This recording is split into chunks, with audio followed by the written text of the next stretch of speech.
esposa devota, madre sufrida, hija utilizada como peón en el tablero del poder y reina sin corona. La historia de Juana I de Castilla, conocida como Juana la Loca, es una de las más trágicas y enigmáticas de la historia de España. ¿Realmente estaba loca o fue víctima de una conspiración que la condenó a vivir en el olvido? Acompáñame a descubrir la verdad detrás de la mujer que pudo haber gobernado un imperio y terminó encerrada hasta su último suspiro. Pero antes, no olvides dejarme un like si te gusta este vídeo y suscribirte al canal si quieres seguir explorando el pasado conmigo. ¡Comenzamos! Juana nació el 6 de noviembre de 1479 en Toledo. Era la tercera hija de los reyes católicos, Fernando de Aragón e Isabel de Castilla. Su infancia estuvo marcada por la educación religiosa y por una estricta disciplina impuesta por su madre. Con su rostro ovalado, su nariz fina y delicada, piel clara y el cabello rubio, era una joven de gran inteligencia y belleza. Aprendió latín y poseía notables aptitudes para la música, que sería uno de sus escasos consuelos a lo largo de una vida cada vez más trágica. Sin embargo, su destino estaba sellado desde su nacimiento, como la mayoría de las princesas de su tiempo: ser utilizada como un instrumento político para fortalecer alianzas dinásticas. En 1496, con apenas 17 años, Juana fue enviada a Flandes para casarse con Felipe de Habsburgo, mejor conocido como Felipe el Hermoso. Era un matrimonio arreglado, pensado para consolidar el poder de los reyes católicos en Europa. Pero lo que debió ser una unión estratégica se convirtió en el inicio de su pesadilla.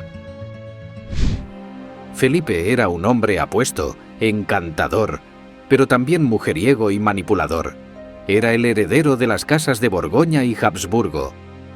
Los reyes católicos habían ideado una estrategia de alianzas matrimoniales en Europa con el propósito de rodear a su gran enemigo, la monarquía francesa, estrategia en la que Juana no era más que un peón.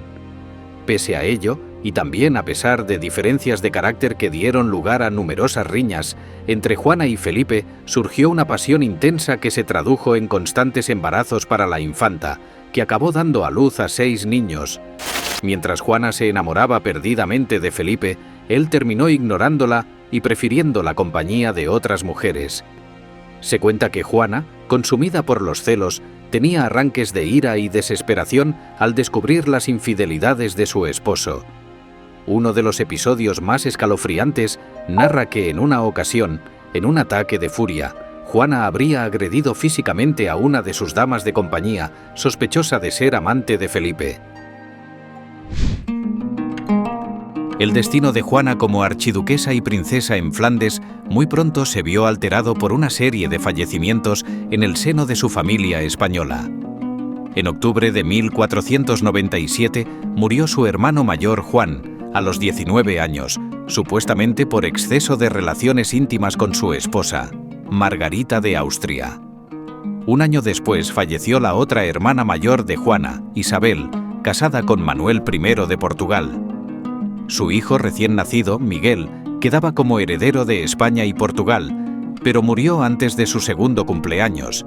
De este modo, en 1500, Juana se convirtió en la única heredera de las coronas de Castilla y Aragón, por lo que su madre Isabel le imploró que regresara urgentemente de Flandes a España.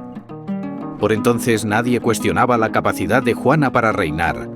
Sus arranques temperamentales, generalmente por celos, eran del dominio público, pero se los consideraba un rasgo heredado de su imponente madre, también propensa a sufrir accesos de melancolía. Aún así, Juana fue considerada como una persona muy capaz y madura por varios embajadores de España en Flandes. La posibilidad de que Juana se pudiera convertir en la reina de Castilla y Aragón pudo ser un motivo de celebración para la infanta, pero, como ya veremos, sería más bien su peor condena. En cuanto Juana y Felipe llegaron a España, la reina Isabel lo dispuso todo para que las Cortes de Castilla reconocieran a su hija como heredera legítima al trono. El archiduque Felipe, humillado y relegado al rango de consorte, abandonó España 6 meses más tarde, dejando a su mujer embarazada de su cuarto hijo. La intención de Isabel era que Juana la sucediese en Castilla como reina propietaria, con o sin el apoyo del archiduque. Lo que no podía suponer era si tanto Felipe como Fernando el Católico, que legalmente era solo rey de Aragón, aceptarían tal resolución.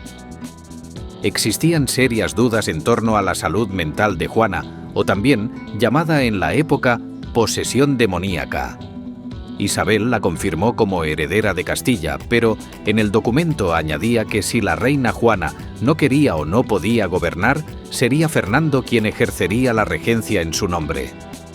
Para impedir una posible usurpación por parte de Felipe de Habsburgo, la soberana subrayaba su condición de extranjero y prohibía expresamente que se asignara cualquier cargo civil o eclesiástico a personas que no fuesen naturales de sus reinos. Se cree que la presunta locura de Juana obedecía únicamente a una conspiración política masculina.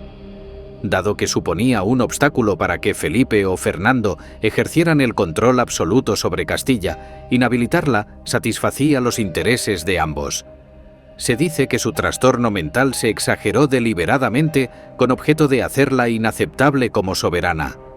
Se ha argumentado también que su conducta extravagante fue, en realidad, su intento de reafirmarse en un mundo dominado por los hombres. Fue en los meses inmediatamente posteriores al abrupto regreso de Felipe a los Países Bajos, cuando, por primera vez, Isabel dudó seriamente de las aptitudes de su hija para gobernar. El ferviente deseo de Juana por reunirse con su esposo chocaba con las intenciones de su madre de que aprendiera a gobernar. Juana fue confinada en el Castillo de la Mota, una espléndida construcción de ladrillo ubicada en Medina del Campo, donde se produjo un incidente desconcertante. Según el relato de la propia Isabel, su hija Juana estuvo en el recinto exterior del castillo, descalza y sin ropa de abrigo, hasta las 2 de la madrugada de una de las noches más frías del año. Con este gesto, Juana forzó a su madre a concederle una entrevista y, en última instancia, a permitirle partir hacia Flandes en busca de su esposo el archiduque, pero logró su propósito a expensas de su dignidad personal, una cualidad imprescindible en cualquier gobernante. En 1504, Isabel la Católica murió, con 53 años, y Juana heredó la corona de Castilla.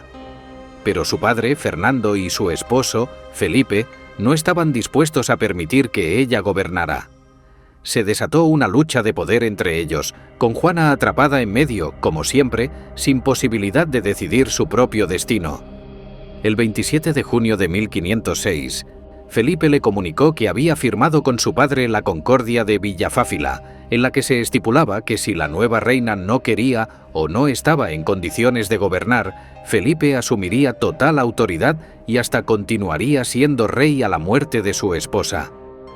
Fernando se comprometió a retirarse a Aragón, aunque conservó la mitad de las rentas que reportaba a Castilla el Nuevo Mundo, así como pleno control sobre las órdenes militares.